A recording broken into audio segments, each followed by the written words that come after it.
kadagdagan lang. But when you focus on possibilities, you will have more opportunities. Kaya tayo nagtitiwala at lumalapit sa Diyos dahil ang Diyos ang makakatulong sa atin about possibilities. Amen! Matthew chapter 15 verse 8. These people do it nigh unto me with their mouth, and honor it me with their lips, but their heart is far from me. Pakanta natin mga puso, mga kapatid. Saan ba banda yan? Sa kaliwa, sa kanan? Tumitibok-tibok na ba yan? Amen. Tumitibok-tibok yan ba? In verse 9, but in vain did you worship me, teaching for doctrines the commandments of men. Nakikita ng Diyos ang mga taong sumasamba at nagpupuri sa Kanya na hindi mula sa puso, kundi mula sa labi. At kung ang ating pagpupuri o ang ating pagsamba ay mula sa labi, ay walang kabuluhan sa Diyos. In Hebrews chapter 13, verse 15, by Him, therefore, let us offer the sacrifice of praise to God continually.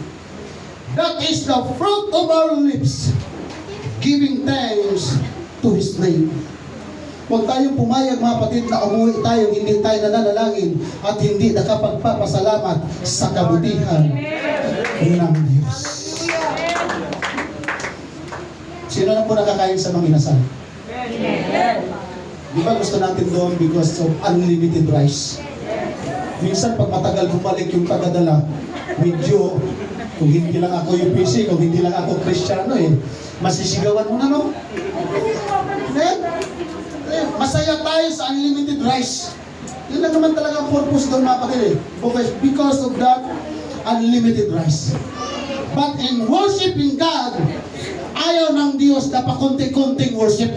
Amen. Ang gusto ng Panginoon, unlimited worship. Because God giving us the blessings unlimited. Hindi po kinukontrol ang pagpapala ng Diyos na pinupost mo sa atin. Kaya sa umagang ito, mga kapatid, walang magpupuri na pabatay-batay. Walang pupuri na nag-aalinlangan. Walang magpupuri, mga kapatid, na parang inaantok ka. We need to offer the unlimited worship to God.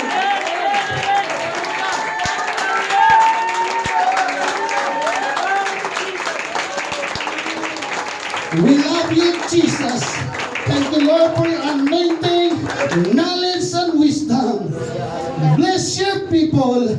Bless your message in Jesus' name. Amen. Yung tunutulong palakpak, mga kapatid. At tingnan mo yung katabi mo. Sino ba ang mas malakas pumalakpak? Sino ba ang mas malakas magpuri? Ikaw ba o yung katabi mo? Amen. Unlimited worship to God.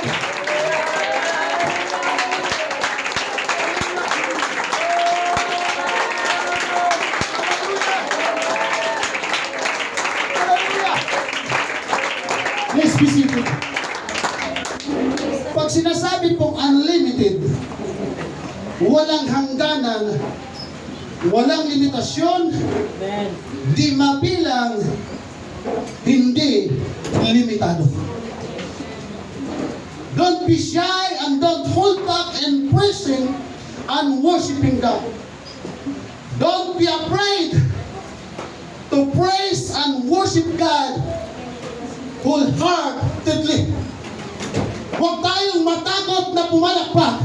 Huwag tayong matakot na manalangin. Huwag tayong matakot na lumuhod. Huwag tayong matakot na magpuri sa ating pong Panginoon ng buong puso. Kaya ang Diyos tumitingin sa pagpupuri, hindi sa labi, kundi sa ating pong mga puso. Dahil pwede nating dayain ang ating kapwa na nakangiti ka na nagpupuri, pero ang puso pala natin hirap na hirap, mga kapatid. Napakaganda kung ang ating mga labi at ang ating puso ay nagkaisa para sumamba sa ating pong Panginoong Diyos. your praise and worship to God, and give God your undeserved praise and worship. Amen? Ang mga salitang ito po, mga kapatid, ay nagpapakita o humihimok po sa atin na tayo po'y magbigay ng buong puso at walang pag-aalinlangan na pagpupuri at pagsamba sa Diyos. Amen? Kaya po sa John chapter 4, verse 24, John chapter 4, yung whole context ng John chapter 4, dinidefine po doon ang true worshipers. Kasi po yung true worshipers, totoo ang kanyang pananampalataya. Tama? Amen. Yung true worshipers, tumutukoy sa bawat isa sa atin na mayroon po tayong tunay at taos-pusong debosyon para sa atin pong Panginoon. Amen? Kaya ang tao pong totoong sumasamba sa ating Panginoon, yung taong totoong worshiper ay ang taong mayroong pagmamahal, yung kanyang puso, mahal niya ang ating pong Panginoon. Amen? Pag sinasabing totoong pananampalataya, mayroon tayong totoong pagtitiwala at pananampalataya sa mga pangako at sinasabi ng ating pong Panginoon. Maaaring matupad man yan ngayon o hindi, pero hindi ka bibitaw. Maaaring pwede kang magpahinga, pero hindi ka pwedeng tuluyang mawala. Anumang oras, kapatid, kung tayo man ay nawala at nagpahinga, pwede tayong bumalik sa Panginoon, maibalik yung dating kondisyon, dahil hindi tayo pinagpabawalan ng Diyos na muling makabalik sa Kanya, dahil hinahanap ng Diyos hindi ang ating mga labi, kundi ang ating pong mga puso. Bakit? Noong araw nakita na ng Diyos ang laman ng puso mo at laman ng puso ko na gusto talaga natin sumamba sa Panginoon. Palagpakan natin ang Diyos kung ating pong mauunawa.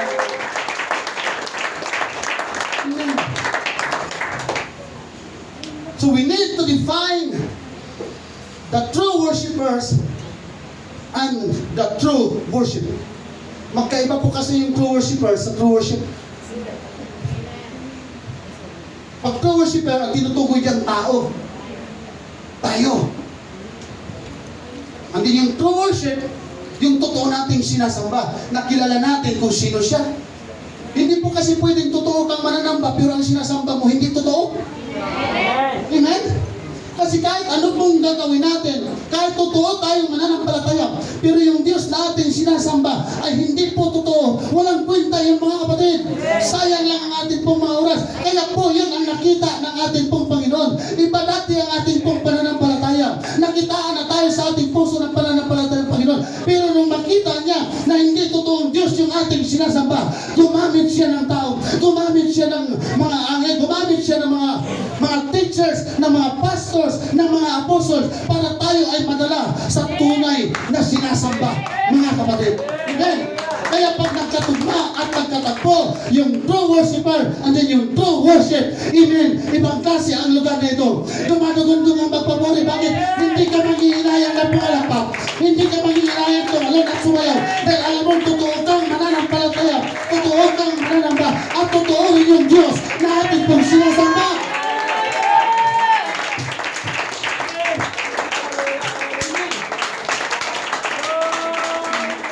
Kasi po yung totoong mananamba sa Biblia, sincere siya sa kanyang paglilingkod. Amen. Kaya po si King David, in Psalms chapter 51, grabe, napakaraming tao sa Bible, si King David may kasalanan, pero napabilang siya as a true worshiper. Kasi kahit wala siya sa church, sumasamba sa Diyos. Kahit sa bundok, sumasamba sa Diyos. Kahit nagpapakain sa mga tupa na kanyang inaalagaan o ano man ang kanyang ginagawa, sumasamba sa Diyos. Amen. Minsan tayo sumasamba sa church. Sa ibang lugar, hindi na tayo nakakasamba, mga kapatid. Kaya every time na tayo nakakapunta sa church, lubos-lubusin talaga natin ang ating pagsamba. Kung talaga tayo pumayag na yung ating kinikimkim ay hindi na ilalabas, mga kapatid. Amen. Maunawaan niyo po ako mamaya, mga kapatid, sa ating posisyon. So sa lumang tipan, maraming mga karakter ng tao to illustrate us as a true worshiper. Sa bagong tipan, walang makakatalo kay Pablo at kay Silas. Amen? Amen. Bato-bato sa langit po, kapag tayo po'y tinatamaan ng salita ng Diyos, hindi tayo Tama? Kaya tayo tinatamaan para maitama ang ating mga buhay. Totoo ba mga kapatid? Si Paul at si Silas, kahit anong gapos sa kanila, kahit anong balik-balik pa sila pagkagapos, as long na nakabuka ang kanilang bibig, hindi talaga sila mapipigilan na magpuri at sumamba sa ating pong Panginoon. Tayong mga tao, mga kapatid, minsan may sakit, minsan walang masahe, minsan walang pamasahe, ay hindi na tayo nakakasamba sa Diyos. Pero itong mga taong ito, walang kain, nakagapos pa, pero sumamba sila dahil totoo silang mananamba. At kaya yung nakanak ng ating pong Panginoon. Papalapakan natin ang Diyos.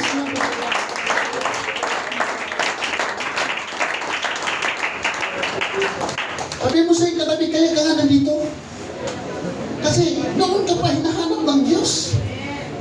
Noon pa tayo hinahanap ng Diyos. Gawin ano? Sikat? Hindi. Gawin tayong totoong mananamba. Kaya mayroong babae sa Bible, sa Bagong Tipan, yung alabaster box. Tama ba yun? Alabaster box, alabaster jar. Alabaster jar? Box? Ang sabi, tinoodan eh. Ang taga dito o taga dire. Magkano ang halaga noon? Mahal! Di ba napakamahal ang laman noon? Anong ginawa niya doon sa laman ng alabaster? Anong ginawa? Binuhos. Nagalit yung mga alagad. Unsa man may hana niya usik-usik pagkadako kay kwanta anak. Pero mahal niya ang Diyos. True worshiper siya.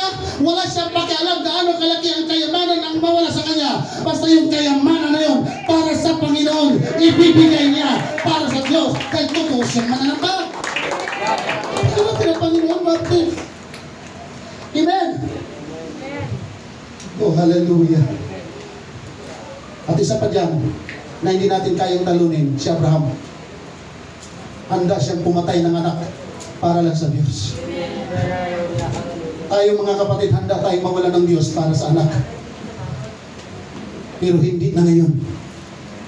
Ano man ang mawala sa atin, basta para sa Diyos, okay lang yan. Dahil totoo kang mananamba. Hindi tayo piting mananamba. Hindi tayo salimpusan mananamba. Hindi tayo mga hunyangong mananamba. Totoo kang mananamba. Amen! Palapakan natin na kailan.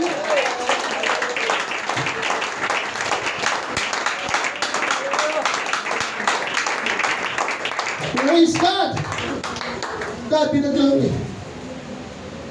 Kaya po, ang atin pong ang United Pentecostal Church Philippines ay mayroon po palaging mga gawain.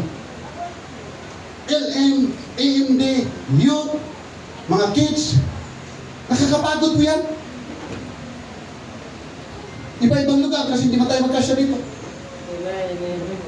At sa bawat gawain ngayon, pinaka-minus na budget ng isang tao, 3,000. Katulad yan, sunod-sunod ngayon sa Batangas. Sa Lipa, Batangas, yung gawain ng mga young people. Kaya ko po kayo i-encourage kasi hindi po kayo habang panahon young people. Amen. Sabang kayo pupunta ng gawain, wala na kayong mga ngipin na sabihin niyo yan, people kami. Sa mga nanay, hindi tayo habang panahon maging nanay. Magiging mas matanda, patay sa lula. Amen? Tayo mga tatay. Bakit may mga gawain na ganito?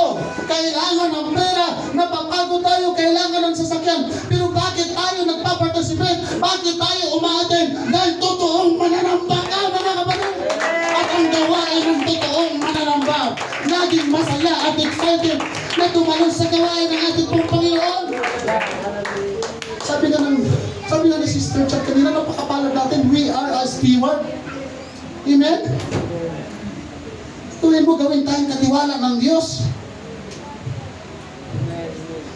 Hindi para ipunin at mawala tayo sa Diyos. Yung mga pagpapala patuloy na binubuhos ng ating pong Panginoon para patuloy natin siyang paglingkuran. Kaya kapag bumubuhos ang pagpapala, Lord, thank you so much. Magkakaating na naman ako sa mga gawain ito. Mayroon na naman akong gagamitin, Panginoon, para sa Diyos. Amen. Amen. Dati mga kapatid, hindi pa nga tayo ang may birthday, yayain nga lang tayo eh. Lalabas ka agad ng 1,000. bili kang isang camber. Pag nalasing na, nagbigay ka na, 1,000, bugbugin ka pa. Pero pag sa Diyos, mga kapatid, anumang ginawa at anong nawala natin, pag nakikita ng Diyos yan, umasa ka sa ayaw umangat, hindi. Ibubuhos ng Diyos yung blessing sa iyo at sa akin. Ganun po, ka-importante. Sino ba ang pinaka-importanting bagay sa buong mundo?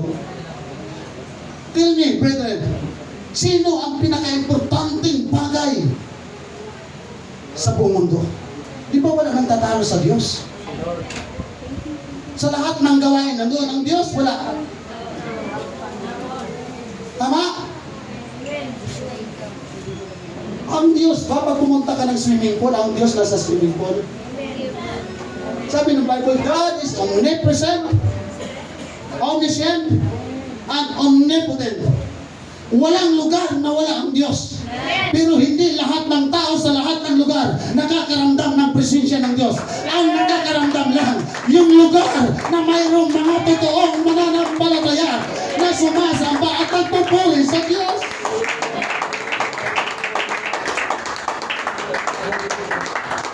Salamat po sa nagbigay nito, mga kapatid. Purified water. UPC Purified Water. Pagpalain ng Diyos kung sino makakita dyan. Yun na ipapangalan, mga kapatid. Wala nang iba. Kasi baka madimanda tayo ng Pentecostal mineral water. Amen? Palakpakan natin ang Diyos. Napaka-importante po na mapagtibay natin at masiyasat natin sa ating mga sarili kung totoo tayong mananamba sa totoong Diyos na atin pong sinasamba. Kasi po pag maunawaan natin ang konsepto ng ating buhay, kung anong klaseng tao tayo o Kristiyano sa harapan ng Diyos, mga kapatid, ay hindi po mahihirapan na kumilos ang Diyos sa bawat isa sa atin. Dahil wala pong mismo magpapatibay ng relasyon natin sa Diyos, kundi tayo mismo. Hindi natin pwedeng sabihin, oh Brad, ipag-pray kita para maging matibay ang relasyon mo sa Diyos. Oh Brad, ipapalakpak kita para maging matibay mo ang relasyon mo sa Diyos. Oh Brad, iiyak kita ng bonggang-bongga para maging matibay ang relasyon mo sa Diyos. Hindi, ikaw at ako, mga kapatid, mayroon tayong gagawin na pagpapatibay ng ating relasyon sa totoong Diyos at sa totoong mananamba. Amen. Oh to God, be the glory. Nakasubok na po ba kayo ng sacrificial worship? Meron po bang kaya magpaliwanag sa atin kung anong ibig sabihin ng sacrificial worship? Kasi po ito, hindi po ito, bihira lang po ito, alam ng ibang tao about the sacrificial worship. Kasi po, hindi lamang dito tinutukoy ang pag-aalay ng ating pong mga sarili. Kundi kasama ng pag-aalay ng ating pong mga resources. Amen? Dahil ito po'y ating gagawin bilang tanda at pagpapakita na mahal natin ang Diyos na ating pong pinaglilingkuran. Tama po ba, mga kapatid? Amen. Yun bang pag-aalay ng tithes and offering? Sacrificial worship? Hindi. Tanangin ko kayo, mga kapatid, bakit po kayo nagbibigay ng tithes and offering? Obedience? Ano bang ginaganti ng Diyos sa tithes and offering? Di ba pagpapala? Tama? Pero maraming tao gusto ng pagpapala, pero hindi pinagpapala dahil ayaw sumunod sa gusto ng Diyos. Kasi ito yung number one reason na ang gusto ng Diyos, pagpapalain ka, pero ang gusto ng Diyos, sumunod ka sa sinasabi niya. Amen. Kaya po tayo tinawag ng Panginoon, mga kapatid. Kasi nakikita ng Diyos sa atin na mas gusto natin na ang Diyos ang susunod sa atin kaysa tayo ang susunod sa Diyos. Baliktad po yun. Alam niyo po ba, mga kapatid, na maraming kapatiran dito, hindi lang sila nagtatithes and offering. Mayroon pa silang charge rental na 500 weekly. Mayroon pang special offering. musicians. O yung ating special offering nung nakaraan para sa air, tawag doon? O yun? Is 2,000 plus? 2,742? Tama ba? Stop this. O, mayroon bang milyonaryo sa atin? Wala. Pero alam natin yung sacrificial worship, kaya pa natin yung ginagawa. Tama pa rin. Tanungin ko po yung mga nagtayo sa offering. Yung mga, mayroon pa nga iba dyan eh. Salamat doon sa nagbigay sa amin nung nakaraan na mag-asawa sila. Na pastor, pagpasensyahan nyo na yan, pagdagdag sa kakailanganin nyo sa General Conference. Kasi ang budget namin ni Pastor Raji, bawat isa, halos more or less 6,000. So dalawa kami, 12,000. Sa inyo, pag mga gawain ninyo, magkano? Oh. Eh, yung 12,000, Brother Gilbert, hindi man namin nakuha sa papugi-pugi, pagandahan. Pero sabi ng pastor, pagpasensya, pero ayun na, siya na nga yung nagbigay, siya pang nagiging pasensya. Hindi pa baliktad, mga kapatid. Amen. Pero to God be the glory. Maraming salamat po. Ginawa niyo po yun para sa atin pong Panginoon. And believe the promise and the word of God. Kayo din po ang aani sa lahat ng inyong tinatanong. Tanong mga kapatid, lahat ba na nagbibigay ng tithes and offering, sacrificial, giving, mayroong church rental? Tanungin ko po kayo, pinagkulang kayo ng Diyos at pinagapang sa hirap? Ilakas niyo mga kapatid. Mula nung nagbigay tayo at nagtapat, pinagapang ba kayo sa paghihirap ng Panginoon? Hindi! Nagulat pa nga sila. Anong nangyari sa mga kapatiran sa UBC Melainin? Dati walang-wala sila. Mayroon sila tricycle na pakarag-karag. Pero ngayon, tingnan sila. Anong mayroon sa kanila? Bunga po yun ng inyo pong sacrificial. Pwede ba natin palagpakan ang ating pong sa sacrificial worship? Kailangan na yun ang ating pamilya. Pero ginawa natin yun ng dahil sa Panginoon. Mas triple pa ang binibigay ng Diyos. Amen. God be the glory. Susi po yun mga kapatid. Dahil yun po talaga ang trabaho ng taong totoong mananamba. Unlimited worship. Amen. Palakpakan natin ang ating pong Panginoon.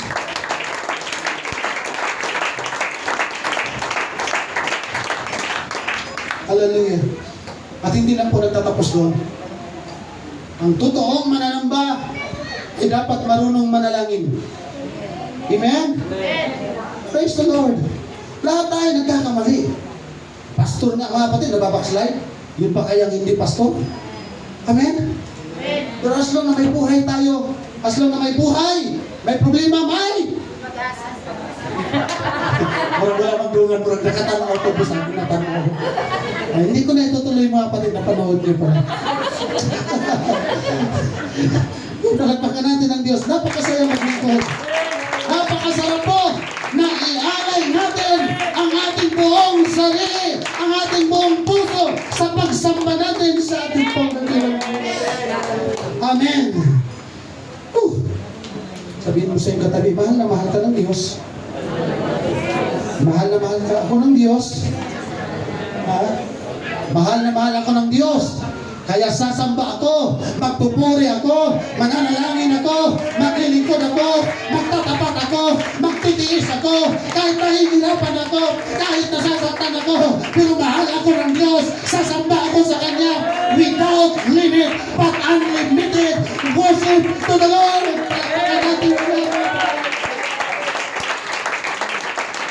Hallelujah! So, pinaliwanag ng buong John, yung kung buong konteksto ng John chapter 4. Mayroon pong mga tao na nag-iisip pagdating ng araw ng linggo, normal lang sa kanila. Uy, linggo na naman. May mga tao, mga kapatid, na nagsasabi pagdating ng araw ng linggo, just another week of days. May mga tao na pagdating ng araw ng linggo, ay salamat, linggo na naman. Matatapos ko na yung aking labahin na hindi natapos mula Lunes hanggang Sabado. Kaya tatapusin ang linggo. May mga tao na simple lang sa kanila ang araw ng linggo. Hindi naman bawal yung mga kapatid na mag-relax. Hindi naman masama, hindi naman pinagbabawal na mag-enjoy ka ng linggo. May mga Kristiyano na pag-araw ng linggo, pupunta sila sa church dahil iniisip nila, ito yung kanilang obligasyon sa church. May mga tao na pupunta sa church pag-araw ng linggo dahil alam nila na ginagamit sila sa church pag-araw ng linggo. May mga tao na pupunta sa church hindi dahil sa tutugtog sila, hindi dahil sa anumang kanilang ginagawa, kaya sila pupunta sa church pag-araw ng linggo nang dahil sa Diyos. Sunday is the Lord's day. Ang araw ng ating pagsamba ay mas masaya sa birthday, sa anumang party, sa anumang kalayawan. Wala na pong makakatalo sa Lord's Day, mga kapatid. Yung araw ng ating pong pagsamba, yun ang araw na hinahanap-hanap ka ng Diyos, na excited ang Diyos na makarating tayo sa lugar na ito, na makita niya na tayo sasamba sa Kanya ng buong puso, ng buong lakas, ng buong kaluluwa. Kaya ang ganda ng testimony ng kapatid natin kanina, nasabi ng kanya mga anak, Mama, sapat yun na, bukas tayo'y sasamba. Ano bang mayroon sa ating pagsamba? Ang Diyos na nandirito sa ating kalagitnaan, ang Diyos na makapangyarihan, ang Diyos na tumutugon sa ating pong pangangailangan. Kaya kung sa oras na ito, mabalik, kung mayroon tayong matinding pangangailangan, panahon mo na yan, oras na natin yan, para tumulong, manalangin sa ating pong Panginoon. Dahil nandirito siya. Pwede ba natin palagpakan ang ating Panginoon? Ngayon, tayo ng mga Pentikostal kung tanungin. Tayo ng mga Pentikostal kung tanungin. Ano ba para sa atin ang araw ng linggo? Agoy. Kadyuter, inis dito bag. Tayo mga Pentikostal, ano ba para sa atin ang araw ng linggo? Napaka-espesyal ang araw ng linggo. Ito tayo, salamat sa sumagot. Napaka-espesyal. Amen. At walang tao nakasimangot sa araw na espesyal. Walang taong malungkot sa araw na espesyal. Walang tao na hindi masaya sa araw na espesyal.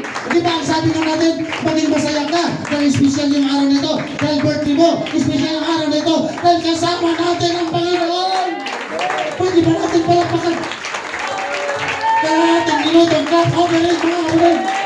Ipakita mo yung espesyal na masaya ka. Dahil kasama natin ang ating pong Panginoon. Wala akong pakialam kung tatayo ka. Wala akong pakialam kung sasayaw ka. Wala akong pakialam kung susunod ka. Bakit? Hindi kita pipigilan. Dahil espesyal na araw yan. Espesyal natin yan. Napasama natin sa ating pong Panginoon. At walang makakapigil dyan, mga kapatid.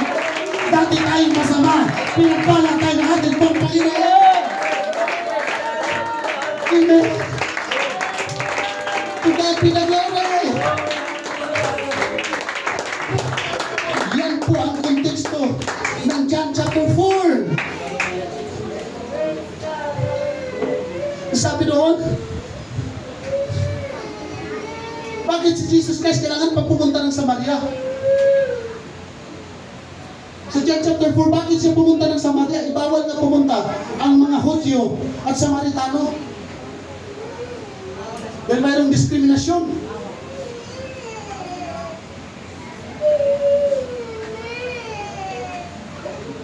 From Galilee to Jerusalem, pwede siyang dadaan ng East Jordan, ng lugar ng Perea. Pero bakit pumunta siya sa Samaria?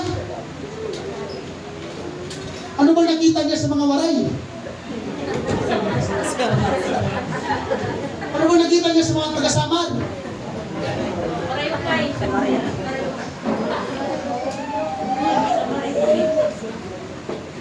Kung totoo sila mga kapatid, bakit hindi pa ginigunaw ng Panginoon ang buong Pilipinas? At itira na lang ang ibang bansa? Pwede dumiritso ang Panginoon?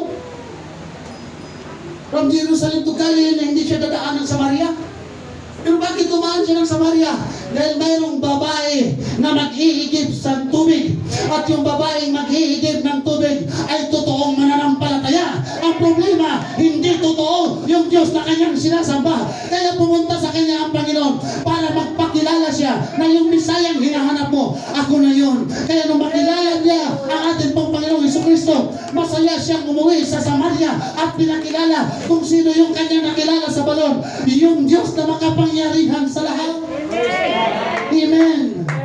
Tayo mga Pilipino, hindi natin kilala kung sino talaga yung totoong Diyos. Pero likas na sa ating mga puso ang pagsamba sa ating pong Panginoon. Kaya ang salita ng Diyos nakarating sa Pilipinas dahil ikaw at ako nakita ng Panginoon sa ating mga puso na hindi tayo masaya pag wala ang presensya ng Diyos. Na hindi tayo masaya kapag hindi tayo nakapagpupuri at nakapaglingkod sa ating pong Panginoon. Kaya pag-araw ng linggo, mamoy, ubos ka na ng lakas sa lugar na ito para sa Diyos. And that is the character of a true worshiper. Di balik maghina ka basta ang lakas mo naubos para sa Diyos. Kaysa maubos yung ating lakas sa pagtatrabaho pero hindi natin na-recognize ang Diyos na siyang nagbibigay sa atin ng trabaho. Amen. Amen. O di ba si Brother Ramil, balang araw maging manager ng Oasis. Unahan na lang kayo si Sister Jen kung sino maging unang manager sa inyo. Eh kung ipamana pa sa inyo. Oh, di ba? Yung PCCS, punta na tayo ng Oasis. Oh, dagat, wow, wow, swimming pool, wow, libre na tayo dito. Wow, ligo na tayo dito. Di ba mga kapatid? Sabi ko kay Brother Ramil, di bali nang wala kang trabaho, basta huwag ka lang mawala sa harapan ng Diyos pag-araw ng linggo. Dahil pag pinagdindigan natin yan mga kapatid, magkukulat ka sa gagawin ng Diyos sa buhay mo sa buhay mo. O tingnan mo ngayon. Tinanggap na siya, pinatira pa siya doon, available pa siya pag-araw ng linggo. Pagsimulas. Kasi po, ang totoong mananamba, hindi hinahanap ang pamamasyal pag-araw ng linggo. Ang hinahanap, yung special day, yung Lord's Day na matatagpuan sa lugar na ito, mga kapatid. Amen. To God be the glory. Amen. Napakabuti ng Diyos. Kung tutuusin, dapat ang Pilipinas makatulad na ito sa Babylonia, saka sa Sodoma at sa Gomora. Now, the elements of a true worship, mga kapatid, simple lang kung atin pong aaralin ang Bible. Pag totoong mananamba, ang mga elemento na ginagawa natin sa pagsamba sa Diyos na sinasabi ng Biblia, number one, prayer. Kasi yung prayer, yun ang libre nating connection sa Diyos. Pag mahal natin ang isang tao sa Amerika, kahit 500 yung lang, wala kang pakialam, maubusan ka ng 500. Marinig mo lang yung boses niya. Hindi niyo ba alam mga kapatid? Araw-araw, gabi-gabi, hinihintay tayo ng Diyos. Hinihintay ka, hinihintay ako na lumuhod at manalangin, makipag-usap sa Kanya para yung mga pangangailangan natin ay ibibigay ng ating pong Panginoon. Kaya nga sabi niya, humingi kayo, tumato kayo, humanap kayo. Kaya wala tayo, dahil hindi tayo marunong humingi. Dapat hindi na ngayon, nandirito ka, nandirito ako, dahil mayroon tayong kailangan sa Diyos at hihingiin natin yan. Kaya mayroon pa pala ng palataya sa ating Panginoon. Hindi ba tayo sumasamba dito na yung ating ginagawang pagsamba wala sa Biblia? Amen? Yung ba pagsisigawan nasa Biblia? Wala. Mura, magwakong ka ba sa Biblia mga iso? Di ba sabi ng Bible? Shout to the voice of oh, yan, napulan kita mo siya sa Ginoo. Sa video sa una, ay, mangagaw pa. Mangagaw pa tag microphone. Dreams, the impossible dream. Kanta ko yan. I didn't want. May pakuro-kuro pa. Uy. Tapos sa Ginoo, sa Panginoon, mahiya tayo mag-worship. Mahiya naman tayo sa Panginoon, mga kapatid. Pagdating sa pagsampa sa Diyos, walang makakapantay sa kaspo. Walang makakatalo sa sigaw mo. Walang makakatalo sa palagpag. Bakit? Totoo kang mananamba.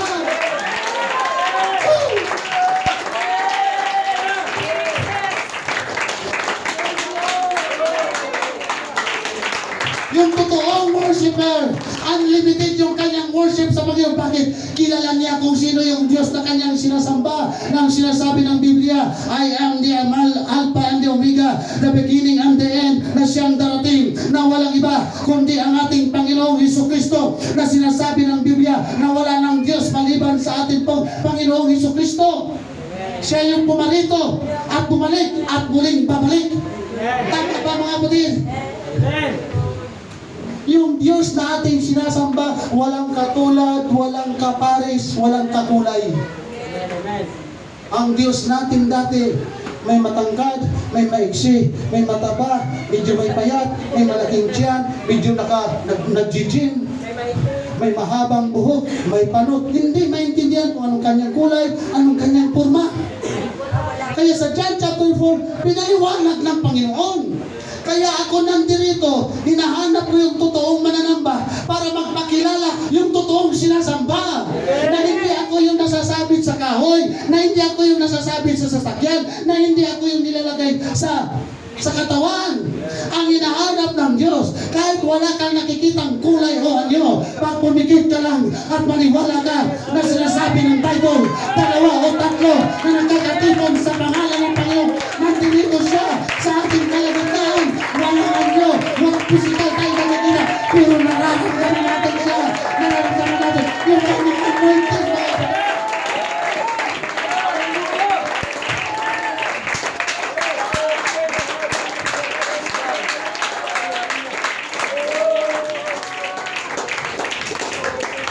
Hindi ako aalis sa dati kong pananampalataya, mga kapatid, kung totoo doon. Bakit pa ako aalis? Kaso hindi totoo eh. Totoo tayong mananamba, pero yung sinasamba natin hindi totoo. At ayaw ng Diyos ng gano'n. Tama ba mga kapatid? Amen. Kaya tingnan niyo po ang taong sumasamba ng buong puso. Ang pagpupuri natin at pagsamba, hindi pagpapaibabaw. Kasi pagpapaimbabaw, sasabihin ng Panginoon, itong mga Pentecostal na ito, ginagalag ako ng kanilang mga damit, ginagalag ako ng kanilang mga labi, pero ang kanilang puso malayo sa akin. Ang gusto makita ng ating pong Panginoon, hallelujah, na sa loob ng isang araw, makakaraos lang tayo mga kapatid. Pero wala, Lunes pa lang, Martes pa lang, nananalangin ka na, nagpupuri ka na, Lord, pagpapalain ako, dahil ayaw kong mawala sa araw ng linggo. Dahil gusto ko talaga magpuri sa araw ng linggo. Lumalakas kasi ako, Panginoon, pag sa presensya mo, na nawawala ang aking problema, Panginoon, pag nandiyan ka, pag nanalangin ako, ayaw ko, Lord, na hindi makapanalangin sa'yo, ayaw ko na hindi makaawit sa'yo. Yun ang totoong mananamba, mga kapatid, na umiiyak pag wala sa araw ng linggo sa pananambahan ng ating pong Panginoon.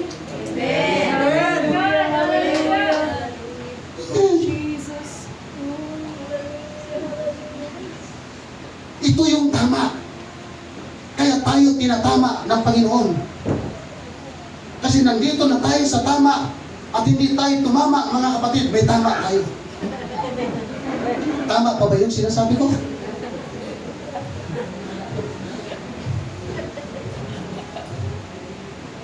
Yung isa lamang pong bagay ang sasabihin ko sa inyo, mga kapatid. Interesado ang Diyos sa worship mo at sa worship mo. Hindi interesado ang Diyos na malungkot tayo sa pananambahan. Hindi interesado ang Diyos na mayroon tayong problema, iuwi pa natin sa Diyos. Hindi interesado ang Diyos sa mukha ng ating malungkot. Hindi interesado ang Diyos, mga kapatid, yung puso natin tagtag ng problema. Interesado ang Diyos, lahat ng mayroon tayong kabigatan, ibigay natin sa Kanya. Ang sabi ng Panginoon, lumapit kayo sa akin. Lahat ng kabigatan nyo, ibigay nyo sa akin. Ako nang bahala sa inyo. Ano po ka natin ang Panginoon, mga kapatid? Walang totoong mananamba na hindi pinagpapala ng Diyos. At walang totoong mananampalataya kahit pinagpapala, sumusurindir. Sabihin mo yun sa iyong katabi, dito surrender ba? Wala ka nang pagpapala. Ang tagal mo nang naglingkod sa Panginoon, susurinder ka pa? Hindi mo pala alam, bukas pakalawa, pagdating mo ng General Conference, hindi pa araw ng linggo, amen? Dahil hindi ka sumuko, magulat ka na lang, oh wow, blessings, wow, pagkain, wow, magaling ako sa aking sakit. Di ba wow na wow, magpuri at maglingkod sa Panginoon. Kaya dapat makita sa mukha na, ano ba yung mukha ng mga wow na wow?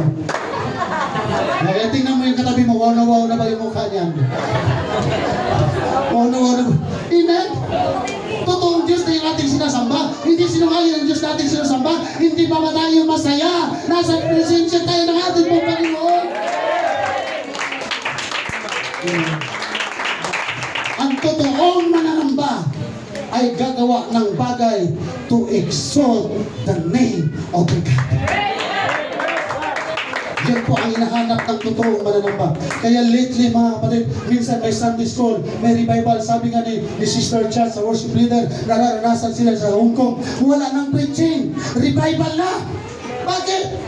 Ang totoong mananamba, hinahanap ang revival ng Diyos. Hinahanap ang presensya ng Diyos. Kahit kagaano tayo kagaling mangaral, kahit pag wala tayong anointing, without the guidance and the presence, the power of the Lord, walang kabuluhan ng ating sigaw, mga kapatid. Amen? Kahit hindi na tayo nakakapit, pero mas maganda talaga makinig tayo ng salita ng Diyos. Pero mga kapatid, danasin natin yun. Dito nakaranas tayo sa school, nagkaroon ng revival. Sa Bulacan kami, devotion, praise and worship, nakaranas ng revival. Bakit mga kapatid? Kapag nakita ng Diyos na empty na ang ating mga puso, wala nang laman ng kasalanan, wala nang laman ng problema, at ang hinahanap natin yung pagbaba ng presensya ng ating pong Panginoon, papapa ang Diyos ng mga Christian, tutuspusin ka, pagkagalingin tayo, i-comfort tayo ng ating Panginoon. Mayroon tayong parang tinig na narinig, anak, kung ano mo yung problema mo, kaya mo yan, may sakit ka, kakayanin mo yan. Dahil mayroong salita ang ating pong Panginoon, sasabihin sa atin ng Panginoon. Sabi ng Bible, ang mga mananampalataya, kahit saan magpunta, sasamahan ng ating Diyos. Hindi pababayaan, hindi pagkukulangin, sapat ang biyaya ng Diyos. Kaya suklian naman natin ng unlimited worship ang kabutihan ng Diyos sa ating pong mga buhay natin.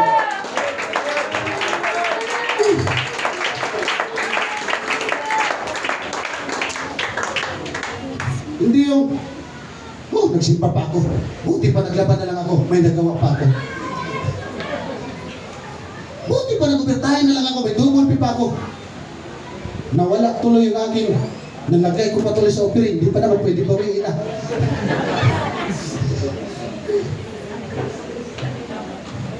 Buti pa, namasyal na lang ako. Makakakita pa sana ako ng gwapo at maganda.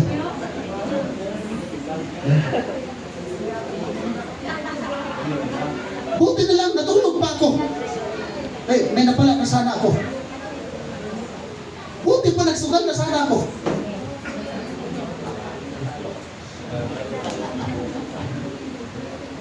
Ayaw nga magsimba, naglaba, nadulas, patay. Napatay yung sapo. Namasyal, nahulda, ayaw ibigay, sinaksak, patay. Ayaw magsimba, natulog, ayaw, binangungot, patay.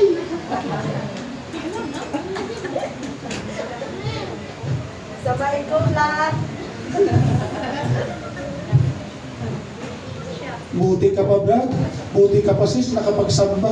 Buti ka pa, naranasan mo ang presensya ng Diyos. Buti ka pa, nakapag-pray. Buti ka pa, nakapagpuri sa Panginoon. Ako tuloy na hindi sumamba. Manghihina talaga tayo. Bakit? Amen. Hindi sa lahat ng araw ang kailangan ng ating laman ang siyang ating tutugunan. Mayroong kaluluwa na umiiyak. Mayroong kaluluwa na nauuhaw. Ating kaluluwa na yun. Yun yung totoong mananambab. Kaya tingnan niyo mga kapatid. Nung nabackslide ako as a pastor, at nabackslide yung ibang mga kapatiran, kung hindi ako nakabalik, patay ako sa tahungan mga kapatid. Amen? Kasi mas gusto ko magkapira na lang kaysa maglingkod sa Panginoon. Talo pala. Sabi mo si katabi, talo ka pag trabaho ka ng linggo. Talo ka. Sino yung nagbibigay ng lakas? Sino ang nagbibigay ng lakas? Sino ang nag-iingat sa atin araw-araw? Sino ang nagbibigay sa atin ng trabaho? Ayun na may sabi niya. Kaya anong gagawin natin pag araw ng linggo? Ano pa? Ha? Alin? Is tubig. Amen? Ang taong pinagpala ng trabaho trabaho, ng negosyo, ng kagalingan sa sakit karamdaman. Worship God without limits, mga kapatid. Kung alam natin na tumututo yung blessings ng Panginoon, tumututo ang awitan, pwede ba tayong tumayo, mga kapatid? Ako'y naniniwala, kanina mo pa gustong tumuto ng pagpupuri dahil alam ng Diyos na totoong mananampal